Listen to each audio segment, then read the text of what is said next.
West Georgia Gridiron Podcast. This is week 7 of the wrap-up post-game show. As always, I'm joined by my father, Mark Taylor. I'm Mason Taylor, the host of this show. And there you see Jake Davis, the kicker for Central, the 6'3", I believe 180-pound junior kicker. He transferred in from Chapel Hill, and we'll talk about him in a minute. But he was the hero for the Central Lions on Thursday night. We were actually at that game, but Jake Davis definitely deserves to be on the cover of our Week 7 wrap-up here. First game of the week, Temple at Bremen. Bremen destroyed them 30-0. I didn't see this one coming. Bremen, I actually had them only winning 32-26, only a 4-point victory. Obviously, a 30-0 blowout.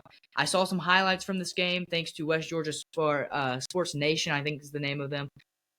Not too pleased with Temple at all.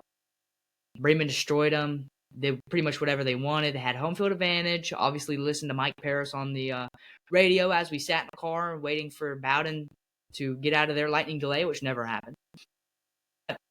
Bremen, strong win here. Obviously, riding high off of that model win 2 weeks prior, or maybe it was a week prior.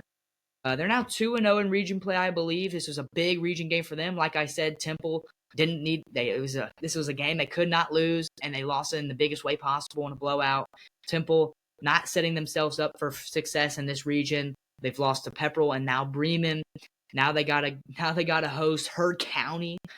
So Temple, this is rough, man. You can't lose 3 region games. You lose this 3rd region game, I'm not sure if y'all will be able to make playoffs this year, because that's just weak.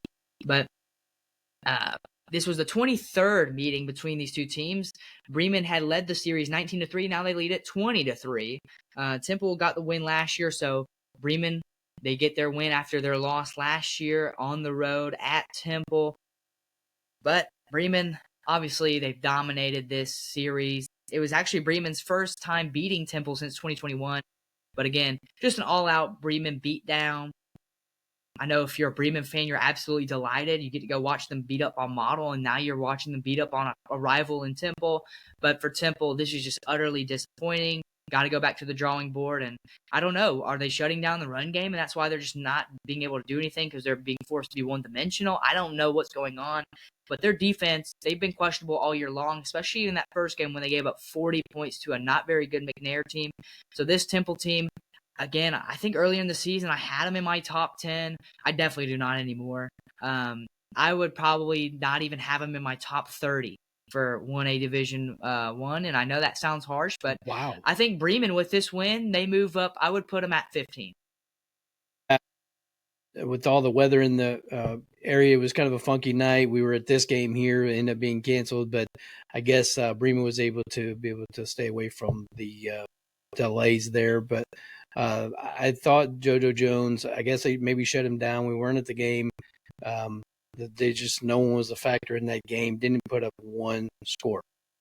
Yeah, and in this game, first play of the game, Connor Daniel running it all the way to the house, putting him up 7-0.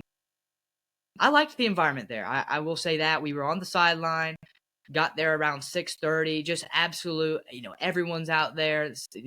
Obviously it was homecoming as well, so that might have been another reason to attribute to how packed it was.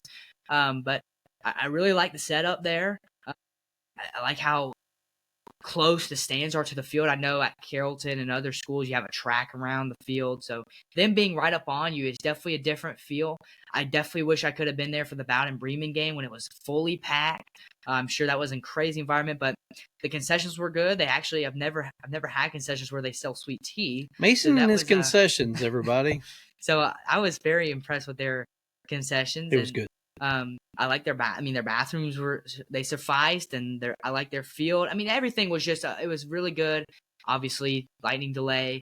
They tried to play the rest of that first quarter. They did, and then again had to stop for another lightning delay. Ended up having to leave the game, and obviously it got canceled. But Booker T. Washington, they did forfeit the game. So Bowden, this will be a win. This will be a mark in the win column. They're now 4-2 on the year. But I really was wishing I could have watched this game play out. Obviously, it was 7-0, so maybe Booker T. Washington was a little ahead of themselves. But I really wanted to watch Dylan Purder, the LSU commit. I wanted to see a little bit more out of him. And that 6'6" guy they had, Marquez Daniel, I really wanted to see, because he had a pretty good return. I mean, he was huge. He's like pro throw. But definitely being able to see everyone up close was definitely a different view than you get to when you're in the booth. But, not disappointed in this game at all other than the weather. But you definitely wanted to see this one play out. But, it was blue skies when we got there. Yeah, we were on the sidelines for this one. I was looking forward to seeing the running back for Booker T. Washington. He's committed to LSU. We did get to meet the equipment manager for Bowden. He got to share some of the behind the scenes, what it takes to put on a home game and an away game. A lot goes into this, folks. So he was able to give us all the details. And then we met the photographer for the school, and we met Kicker's dad. And Mason, I think you had a conversation with someone. Yeah, we had a conversation with a Bowden middle school player. We also, while we were in line for concessions, one of the guys, he said I think it was a water boy. It was the water boy's dad, and all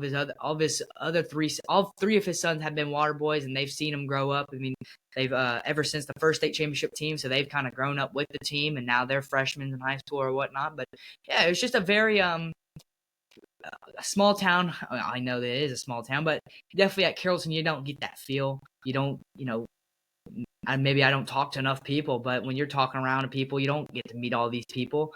And it was just different. And it was, I was grateful to be able to have that experience, even though it was limited, and be able to talk to those people and get some different perspectives. It just felt very hometowny, and my grandfather went there, so I do have somewhat of a tie to Bowden.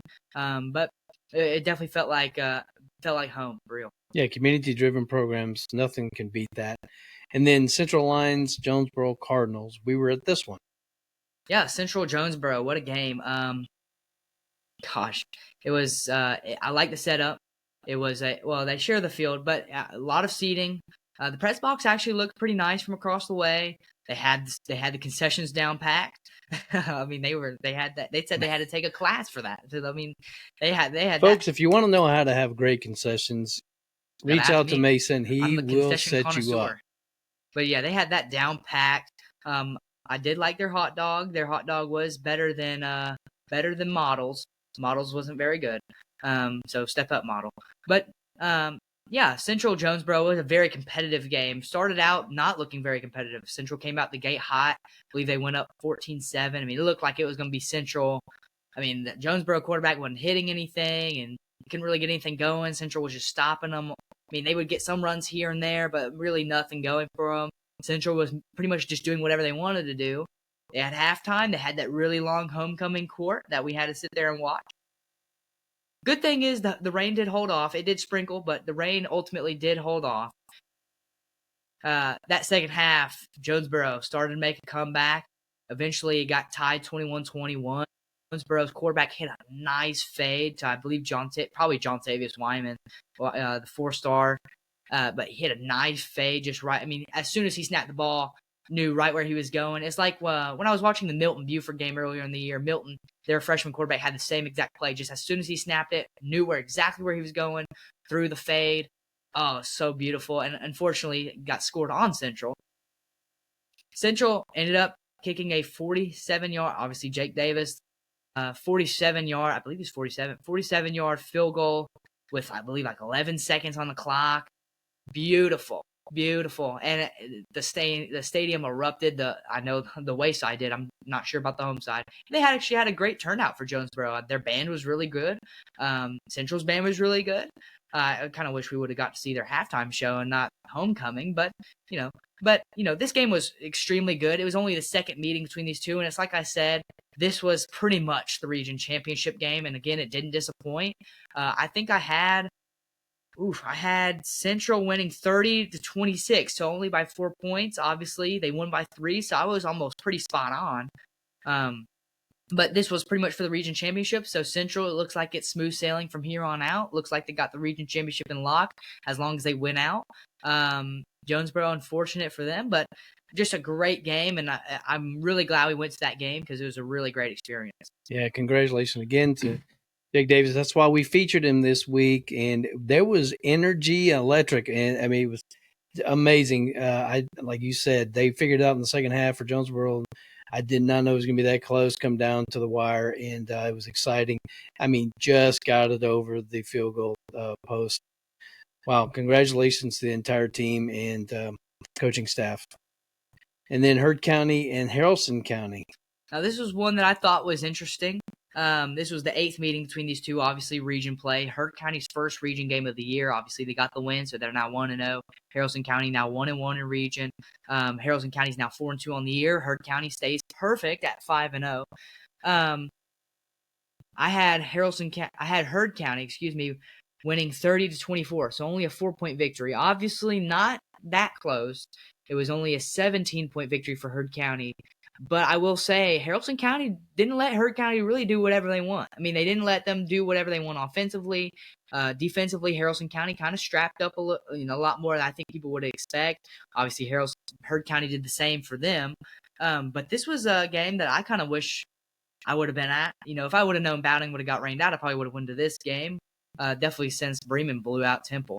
But this was one that we listened to on the radio on the way home, and I think you thought Harrelson County could have had a shot to win it based on the score, and I think it was 13-3 maybe at one point. But Heard County, they did get the win. That's all that matters for them. Harrelson County, I think it was a loss that they're going to keep in their back pocket, and definitely they're going to remember and learn from it.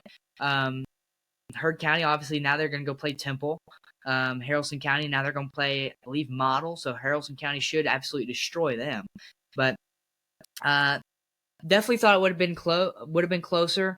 I still think that Harrelson County, though, played above a lot of people's expectations. I thought a lot of people thought Heard County was going to come in here and kind of just do whatever they wanted, and it just didn't happen. I mean, obviously they got the win, but it wasn't a very dramatic win. It wasn't a very 49-6 win. It was a 20-3 win. So props to both teams. Obviously, Harrelson County, not the outcome they wanted, but a great region matchup. And this is the stuff that I was getting excited for once region play started. I want to see Bowden play Mount Zion. I want to see Heard County play Harrelson. I want to see, Temple play Bremen and Bremen play Harrelson. And when they start playing each other, that's when it really starts to get exciting, and it just means more because it's also a rivalry and it's region. And this game definitely lived up, I think, to some expectations, but you got to move on from here. Yeah, and then hosting Greenville Patriots was Mount Zion Eagles. Yeah, this game got called at halftime. Actually, it was 24-0, and they had a weather delay, and they just said, "Well, so we've already played half of football. No reason to play anymore." I mean, it was already 24-0, so they just called the game. Mount Zion get a 24-0 win. Mount Zion, that score though, obviously they were destroying Greenville. Mount Zion, with this win, pretty much they clinch a playoff spot. Now, whether that's the 3 seed, the 2 seed, the 1 seed, the 4 seed, doesn't matter. As long as Greenville doesn't win one region game, as long as Greenville loses the rest of their games, Mount Zion pretty much guaranteed a spot in the playoffs. So congratulations to them. They're 6-1 also, so a great record as they go. I believe they're playing Tryon, so that'll be a great game. I think that'll be a great game. Region matchup. I believe Mount Zion's at home as well, so I think if I didn't have to go, I think if Carrollton didn't have a game this Friday, I would probably go to that Mount Zion Tryon game. Mount Zion, it looks like they just completely dominated them, and with the way Mount Zion's been playing some of these opponents, I don't really expect anything different. I did have Mount Zion only winning 24-10, I believe. Let me see. Yeah. 27-19. So only an 8-point victory, and obviously they won by 24. But I wonder if they played that second half, how much uglier it would have got. Yeah. Do you have any insight to Greenville for the rest of their season for region play? Well, Tryon, I don't know. Because Tryon's not very good. Tryon was decent was pretty good last year. Obviously not very good this year. They lost pretty bad to Temple. So Mount Zion, I don't know. Mount Zion Tryon will be interesting. I think the way that Mount Zion plays Tryon, the way that game goes, I think if Tryon goes out there and dominates them, I think Greenville will probably lose. But I think Greenville loses either way. So I don't even know what I'm talking about anymore. I mean, Greenville will lose to Tryon. They will lose to Bowden. They will lose to Manchester. they will need a miracle to upset some of those teams. Yeah. So Mount Zion has a playoff spot. That's all I'm going to say. Unless Greenville wins against Tryon, Bowden, Manchester, which is a tall task, especially against Bowden, Mount Zion has a playoff spot. So now for Mount Zion, it's can I beat Tryon and potentially get a 3 seed? Can I potentially beat Manchester and get maybe a 2 seed?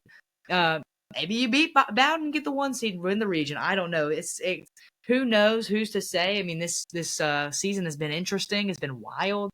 We've seen a lot of teams that had terrible records last year. Like Mount Zion was 3-7. They're now 6-1. I mean, who would have thought? But Mount Zion, they have a playoff spot. There you go. And then poor Lithia Springs. They came to Carrollton. Carrollton beat them 63-0 to match the 2024 score. It was 49-0 at halftime. Ended up being 63-0. They come and Villarica hosts them for their homecoming this past Friday. Yeah, and I actually thought this one would have been closer. I thought Lithia Springs would have put up a little bit more fight. I saw some things from them against South Paulding and some other these teams that, Villarica is the number. If you don't know, Villarica is in first place for their region. They're in first, and New Manchester's in second. Rome is actually in third. And Rome hasn't lost in region, but they haven't played as many region games as Villarica. Villarica's 3-0 in region now. But Lithia Springs, I definitely would have thought they would have put up more fight. I think Villarica, I guess, just dominated them more than I expected. But I was only 1 point off for the Villarica score. I had them winning 31-21. They won 30-8. So Villarica, if they would have scored 1 more point, would have matched exactly what I thought that they would have done offensively. But defensively, Villarica obviously strapped up. This one had a little bit of a weather delay. Obviously, they got through it and was able to finish the game on homecoming. But Villarica, and this is another thing. Like, again, I keep talking about it. Villarica, they're not a terrible team. They played 3 really good non-region opponents, and now they're playing region. They've won all 3 of their region games so far. They're 3-3. It may have helped them in region. But I will say this, though. They have to go. I don't know if they're on the road or at home, but they got Rome this week. So they got a tall task ahead of them. But I will say this. I think if they can sneak a win against Rome, I think they can win out. And they host them? Host Rome? I'm not sure.